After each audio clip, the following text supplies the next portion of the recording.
नमस्कार दोस्तों, स्वागत है आपका आज के मुख्य समाचारों में। दोस्तों यहां पर आपको देखने को मिलेंगी सुबह से लेकर शाम तक की तमाम बड़ी खबरें, मुख्य समाचार, ब्रेकिंग न्यूज अपडेट्स के रूप में। तो दोस्तों आप सभी लोगों से रिक्वेस्ट है इस वीडियो को ज़्यादा से ज़्यादा लाइक और शेयर करें।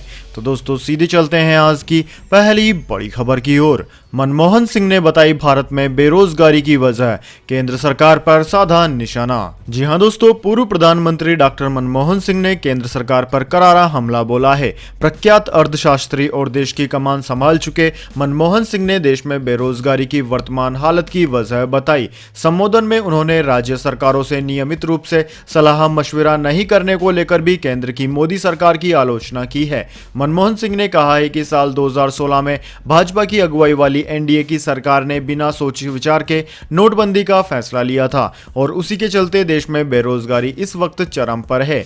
मनमोहन सिंह आर्थिक विषयों के think tank Rajiv Gandhi institute of development studies द्वारा आयोजित विकास सम्मेलन का उद्घाटन कर रहे थे। दोस्तों अपने संबोधन में उन्होंने कहा कि वित्तीय संकट छिपाने के लिए सरकार और भारतीय रिजर्व बैंक यानी कि आरबीआई द्वारा किए अस्थायी उपायों से कर्ज संकट मंडरा रहा है। इस वजह से छोटे और मंझले उद्योग वाले सेक्टर प्रभावित हो सकते हैं। हम इस स्थिति की अनदेखी नहीं कर सकते। इसके बाद दोस्तों अगली बड़ी खबर, राजस्थान में किसान महापंचायत, राकेश टिकैत बोले अपना गेहूं लेकर दिल्ली निकलो, पार्लियामेंट से पहले किसी ने रोका तो उसे एमएसपी पर अनाज खरीदना पड़ेगा।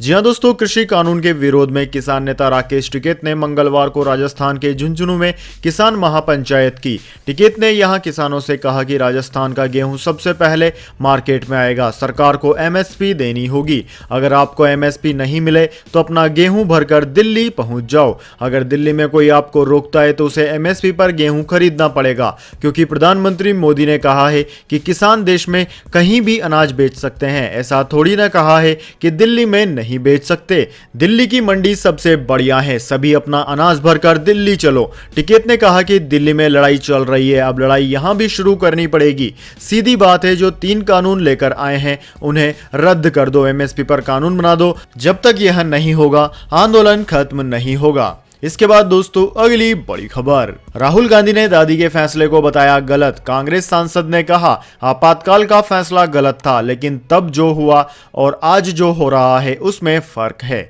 जी हां दोस्तों, कांग्रेस नेता राहुल गांधी ने इंदिरा गांधी के शासनकाल में लगाए गए आपातकाल को गलत बताया है। कॉर्नेल यूनिवर्सिटी के एक कार्यक्रम में बुधवार को प्रोफेसर कौशिक बसु के साथ वर्चुअल डिस्कशन में राहुल गांधी ने यह बात कही। हालांकि उन्होंने यह बात मौजूदा मोदी सरकार के संदर्भ में कही। राहुल गांधी ने कहा कि इमरजेंसी एक गलती थी, पर उस वक्त जो हुआ और आज जो देश में हो रहा है दोनों में फर्क है।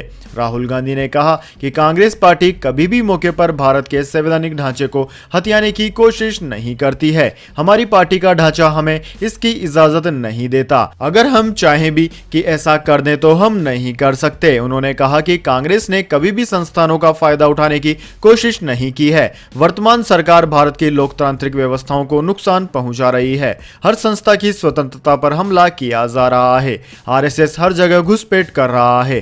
कोर्ट, इलेक्शन कमीशन जैसी स्वतंत्र संस्थाओं पर एक ही आइडियोलॉजी के लोगों का कब्जा है। मीडिया से लेकर कोर्ट तक को निशाना बनाया जा रहा है। इसके बाद दोस्तों अगली बड़ी खबर, डब्ल्यूएचओ ने दी चेतावनी, 2050 तक हर 4 में से 1 व्यक्ति को होगी सुनने में समस्या।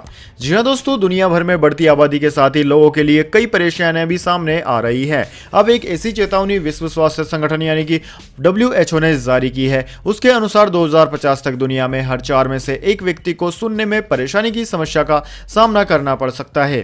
दोस्तों इसका मतलब यह है कि 2050 तक लोगों के सुनने की क्षमता में कमी आ जाएगी। मंगलवार को इस संबंध में चेतावनी जारी करते हुए डब्ल्यूएचओ ने एक समस्या के समाधान के लिए, इलाज और इससे बचाव के लिए अधिक निवेश करने का सुझाव दिया है। विश्व स्वास्थ्य संगठन ने अपनी रिपोर्ट में कहा है कि इस समस्या को कई कारणों पर ध्यान देकर रोका जा सकता है। उनके अनुसार इनमें संक्रमण, जन्म के दौरान से ही सुनने में दिक्कत होना, बीमारी, दुनिया में बढ़ती शोर की समस्या और बदलती लाइफस्टाइल जैसे कारण शामिल हैं। इसके बाद दोस्तों अगली बड़ी खबर, अब प्लेटफॉर्म टिकट भी हुआ महंगा। मुंबई में 5 गुना तक बढ़े दाम, 10 की जगह चुकाने पड़ेंगे 50 रुपए।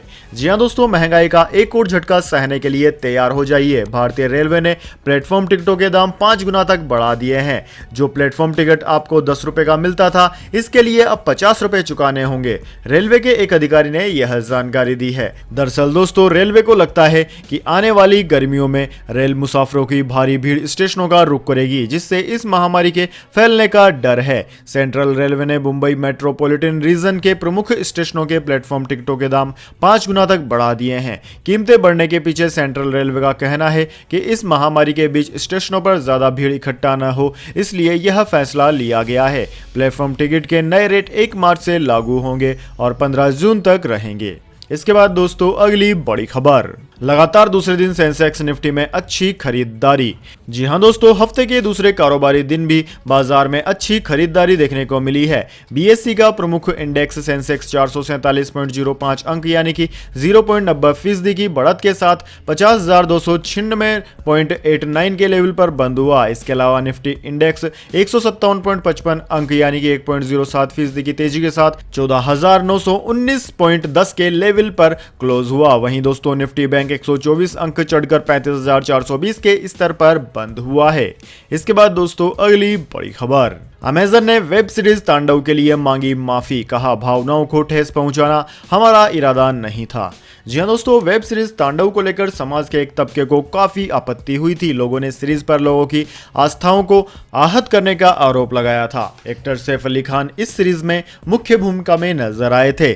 तब काफी हंगामे के बाद सीरीज के डायरेक्टर अली अब्बास जफर ने माफी मांगी थी। अब इसे लेकर अमेजन प्राइम वीडियो ने ऑफिशियली स्टेटमेंट जारी किया है। ओटीटी प्लेटफॉर्म ने अपनी वेब सीरीज तांडव को लेकर अपने दर्शकों से माफी मांगी है। ओटीटी प्लेटफॉर्म ने आधिकारिक बयान जारी किया है। अमेजन प्राइम वीडियो को अत्यंत खेद है कि दर्शकों को हाल ही में लॉन्च हुई वेब सीरीज तांडव के कुछ दृश्य आपत्तिजनक लगे। ओटीटी प्लेटफॉर्म ने कहा कि वह किसी की भावनाओं को ठेस पहुंचाना नहीं चाहते थे। जब उन्हें इस बात की जानकारी हुई, तब आपत्तिजनक दृश्यों को या तो हटा लिया गया था या फिर एडिट कर दिया गया था। इसके बाद दोस्तों अगली बड़ी खबर, हरियाणा के युवाओं को प्राइवेट कंपनियों में 75% आरक्षण, राज्यपाल ने बिल को दे दी मंजूरी। जी हां दोस्तों, हरियाणा के युवाओं के लिए बड़ी खबर आई है। स्थानीय युवाओं को निजी क्षेत्र की कंपनियों में 75% आरक्षण को मंजूरी मिल गई है। हरियाणा के राज्यपाल सत्यदेव नारायण आर्य ने मंगलवार को इस अहम विधेयक को मंजूरी प्रदान कर दी। अब राज्य के हर कंपनी, सोसाइटी और ट्रस्ट में युवाओं को 75% आरक्षण मिलेगा। यह जानकारी उप मुख्यमंत्री दुष्यंत चौटाला ने दी है। दरअसल दोस्तों, राज्य के उप मुख्यमंत्री दुष्यंत चौटाला ने कहा कि प्रदेश के युवाओं के लिए आज खुशी का दिन है। प्राइवेट नौकरियों में अब प्रदेश के युवाओं को 3/4 नौकरियों का अधिकार है। इसके बाद दोस्तों अगली बड़ी खबर, बुर्का पहनने पर बैन लगे या फिर नहीं, स्विट्जरलैंड के लोग रेफरेंडम के लिए डालेंगे वोट। जी हां दोस्तों, यूरोपीय देश स्विट्जरलैंड में बुर्के पर बहस चल रही है। बुर्का सार्वजनिक स्थानों पर पहनने की छूट होनी चाहिए या नहीं, इस बात का फैसला अब स्विट्जरलैंड की जनता करेगी। इसके लिए अब जनमत संग्रह का सहारा लिया जा रहा है, जिस पर पूरे देश की जनता 7 मार्च को मतदान करेगी और फैसला करेगी बुर्के पर बैन लगाया जाना चाहिए या नहीं। इसके साथ ही देश के प्रत्यक्ष लोकतांत्रिक सिस्टम में कुछ बदलावों को लेकर भी जनता की राय मांगी गई है। उन सब मुद्दों पर भी जनता 7 मार्च को ही जनमत संग्रह के दौरान मतदान करेगी। दरअसल दोस्तों, स्विट्जरलैंड में मुस्लिम आबादी को लेकर लंबे समय से चर्चा चल रही है और इस बार जनमत संग्रह के दौरान लोगों से सवाल पूछा गया है कि पब्लिक पैलेस में कोई भी अपना चेहरा न ढके। इस पर आपकी क्या राय है? दोस्तों, आपकी जानकारी के लिए बता दें, यूरोप के कई देशों जैसे कि Netherlands, Germany, France, Austria, Belgium और डेनमार्क में बुर्का पहनने पर प्रतिबंध है। हालांकि स्विट्जरलैंड में जो प्रस्ताव रखा गया है उसे मुस्लिम महिलाओं के खिलाफ माना जा रहा है। वहीं कुछ लोग ऐसे भी है जो चाहते हैं कि धार्मिक स्थलों या फिर स्वास्थ्य संबंधी परेशानियों को झेल रहे लोगों को बुर्का पहनने की छूट मिले। इसके बाद दोस्तों अगली बड़ी खबर, केंद्रीय मंत्री रविशंकर प्रसाद ने लगवाया कोवैक्सीन का टीका। जी हां दोस्तों, केंद्रीय कानून मंत्री और बीजेपी के सीनियर नेता रविशंकर प्रसाद ने मंगलवार को पटना में कोविड रोधी टीके यानी कि इस महामारी वैक्सीन की पहली खुराक लगवाई है। उन्होंने इस दौरान वैक्सीन लगवाने के लिए 250 रुपए का भुगतान अपने पास से किया। प्रसाद ने इस दौरान यह भी कहा कि सभी केंद्रीय मंत्रियों ने स्वेच्छा से टीका के लिए निर्धारित मूल्य का भुगतान करने का निर्णय लिया है। केंद्रीय मंत्री ने टीका लगवाने के दौरान की तस्वीर भी साझा की है। दरअसल दोस्तों, केंद्रीय मंत्री रविशंकर प्रसाद ने खुद ट्वीट करके यह जानकारी दी। अपनी पोस्ट में उन्होंने लिखा कि मैंने आज एम्स पटना में भारत में बना स्वदेशी वैक्सीन का टीका लगवा लिया है। इसके साथ उन्होंने अपनी तस्वीर भी पोस्ट की। इसके बाद दोस्तों अब जान लेते हैं पूरी दुनिया और भारत में क्या है इस महामारी की ताजा स्थिति। तो सबसे पहले दोस्तों बात करते हैं पूरी दुनिया की। तो दोस्तों पूरी दुनिया में इस वक्त तक इस महामारी के संक्रमितों का आंकड़ा 11,40,67,000 को पार कर गया है, जबकि दोस्तों मरने वालों की संख्या 25,30,000 के पार है। वहीं दोस्तों इस महामारी का सबसे ज्यादा असर अमेरिका पर हुआ है। अमेरिका में इस वक्त तक 2,86,00,000 से ज्यादा संक्रमित मरीज सामने आ चुके हैं, जिनमें से 5 लाख से ज्यादा लोगों की जान भी चली गई है। वहीं दोस्तों अमेरिका के अलावा India, Brazil, Russia, United kingdom, France, Spain, Italy, Turkey आदि ऐसे देश हैं जो कि इस महामारी से सर्वाधिक प्रभावित हैं। अब दोस्तों इसके बाद में बात कर लेते हैं क्या है भारत के हालात। लेकिन उससे पहले मेरी आपसे एक छोटी सी रिक्वेस्ट है, अगर दोस्तों आपको अभी तक हमारी न्यूज़ पसंद आई है तो इसे एक छोटा सा लाइक जरूर दे दें, और अगर आपको पसंद नहीं आई है तो बेशक आप डिसलाइक भी कर सकते हैं। लेकिन दोस्तों लाइक और डिसलाइक जरूर कीजिए, क्योंकि दोस्तों यही हमारी मेहनत का फल होता है और इसी से हमें पता चलता है कि आपको हमारी वीडियो पसंद आई है या नहीं। तो दोस्तों जल्दी से जान लेते हैं क्या है भारत के हालात। तो दोस्तों भारत में इस वक्त तक इस महामारी के संक्रमितों का आंकड़ा 1,11,12,000 को पार कर गया है, जबकि दोस्तों मरने वालों की संख्या 1,57,000 के पार है। इस महामारी से सबसे ज्यादा प्रभावित राज्य महाराष्ट्र है। महाराष्ट्र में इस वक्त तक 21,55,000 से ज्यादा संक्रमित मरीजों के मामले सामने आ चुके हैं। वहीं दोस्तों उसके बाद में केरला, कर्नाटक, आंध्र प्रदेश, तमिलनाडु, दिल्ली, उत्तर प्रदेश, वेस्ट बंगाल, ओडिशा, राजस्थान आदि राज्यों का नाम आता है। इसके बाद दोस्तों अगली बड़ी खबर, असम में बोली प्रियंका गांधी वाड्रा, सत्ता में आए तो रद्द कर देंगे CAA, 5 लाख सरकारी नौकरियों का भी किया वादा। जी हां दोस्तों, कांग्रेस महासचिव प्रियंका गांधी वाड्रा के असम दौरे का दूसरा दिन है। आज उन्होंने तेजपुर में रैली की। इस रैली में कांग्रेस महासचिव ने बड़ा बयान देते हुए कहा कि अगर असम में कांग्रेस को सत्ता मिलती है तो वो संशोधित नागरिकता कानून को रद्द करने के लिए नया कानून लाएगी। उन्होंने युवाओं को लुभाने के लिए नौकरी का वादा भी किया। प्रियंका गांधी वाड्रा ने कहा कि असम में कांग्रेस की सरकार बनती है तो कम से कम 5 लाख सरकारी नौकरियां दी जाएगी। इसके बाद दोस्तों अगली बड़ी खबर, वेदर अपडेट, ठंड के बाद अब झुलसाएगी भीषण गर्मी, चलेगी भयंकर लू, मौसम विभाग ने की डरावने वाली भविष्यवाणी। जी हां दोस्तों, कड़ाके की ठंड के बाद आने वाले समय में दिल्ली NCR के लोगों को अब गर्मी के कारण झुलसना पड़ सकता है, क्योंकि मार्च से लेकर मई तक लू चलने के 60% आसार हैं। मौसम विभाग ने गर्मी को लेकर पूर्वानुमान भी जारी कर दिया है और बताया है कि इस दौरान तापमान भी सामान्य से अधिक रहने की संभावना है। मौसम विज्ञान विभाग के महानिदेशक मृत्युंजय महापात्रा ने कहा कि दिल्ली NCR में मार्च से मई तक लू चलने और दिन व रात के तापमान के सामान्य से अधिक रहने के आसार हैं। दोस्तों मृत्युंजय महापात्रा ने कहा कि हरियाणा, चंडीगढ़ और दिल्ली में तापमान सामान्य से 0.5 डिग्री सेल्सियस तक अधिक होने और लू चलने की 60% संभावना ज्यादा है। इसके बाद दोस्तों अगली बड़ी खबर, एशियन देशों ने म्यांमार की सैन्य सरकार पर डाला दबाव, विपक्षी नेताओं को रिहा करने की मांग। जी हां दोस्तों, म्यांमार में सैन्य तख्तापलट के बीच पड़ोसी देशों ने सैन्य जुंटा से बातचीत की है। पड़ोसी देशों के शीर्ष नेताओं ने सैन्य सरकार के प्रतिनिधि से वीडियो कॉल पर बातचीत की और सैन्य सरकार के उन कठोर कदमों की निंदा की जिसमें सैन्य प्रशासन की गोलीबारी में 21 लोगों की मौत हो गई। ये सभी पड़ोसी देश association of south eastern Asian Nations यानी कि आसियान के सदस्य हैं। उन्होंने सैन्य सरकार से लोकतंत्र की बहाली की मांग भी की और कहा कि सैन्य सरकार आंग सान सू ची समेत सभी विपक्षी नेताओं को जल्द से जल्द रिहा करे। आसियान देशों के विदेश मंत्रियों ने बातचीत के दौरान सैन्य प्रशासन पर दबाव बनाने की कोशिश की। इंडोनेशिया के विदेश मंत्री रेंत्रो मरसुंदी ने कहा कि म्यांमार की सैन्य सरकार जल्द से जल्द विपक्षी नेताओं को रिहा करे और लोकतंत्र की वापसी की राह बनाए। वहीं सिंगापुर के प्रधानमंत्री ली हेन ने एक इंटरव्यू में कहा कि सैन्य तख्तापलट की वजह से म्यांमार पीछे जा रहा है। इसके बाद दोस्तों अगली बड़ी खबर, पेट्रोल डीजल प्राइस टुडे। लगातार तीसरे दिन पेट्रोल डीजल में शांति, एक साल में करीब 20 रुपए महंगा हुआ पेट्रोल। जी हां दोस्तों, भले ही बीते 3 दिनों से पेट्रोल डीजल की कीमतें स्थिर हैं, लेकिन आम आदमी की जेब यहां से नहीं तो वहां से कट रही है। फरवरी में एलपीजी सिलेंडर के दाम 100 रुपए बढ़ चुके हैं। 1 मार्च को भी रसोई गैस के दाम 25 रुपए बढ़ा दिए गए थे।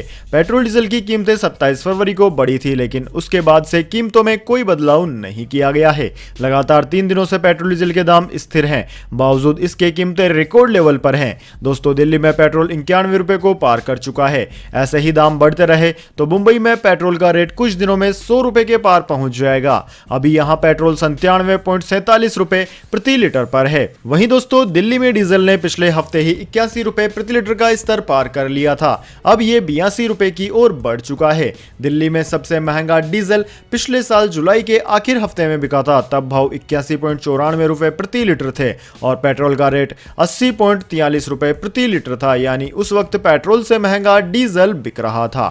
इसके बाद दोस्तों, अगली बड़ी खबर, गोल्ड सिल्वर प्राइस टुडे। सोना टूटा, चांदी भी लुढ़की। जी हां दोस्तों, सोने और चांदी की कीमतों में फिर गिरावट हुई है।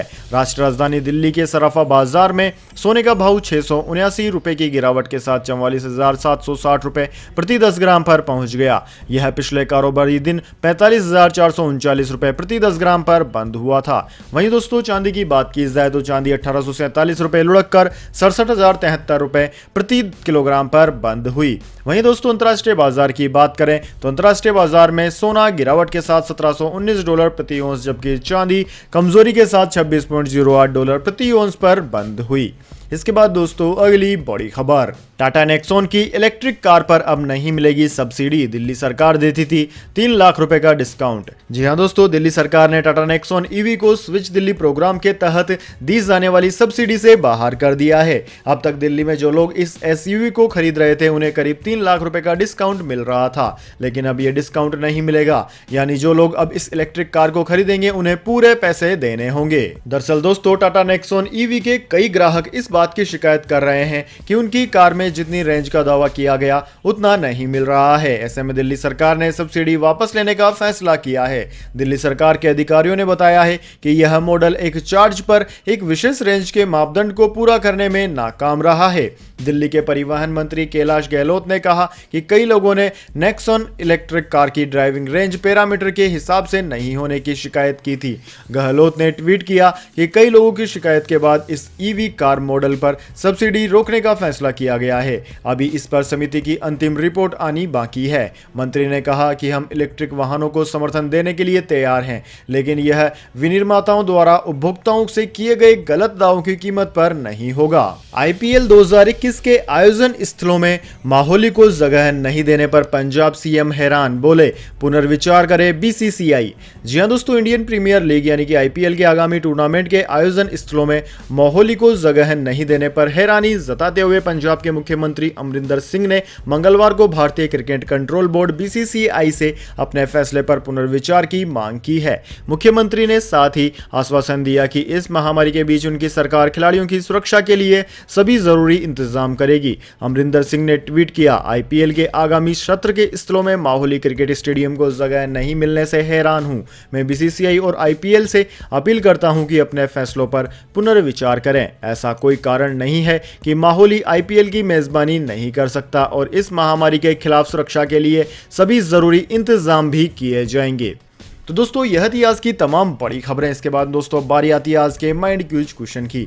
जी हां दोस्तों, एक आसान से सवाल का जवाब देकर आप जीत सकते हैं एक अमेजिंग सरप्राइज गिफ्ट हमारे यूट्यूब चैनल की ओर से।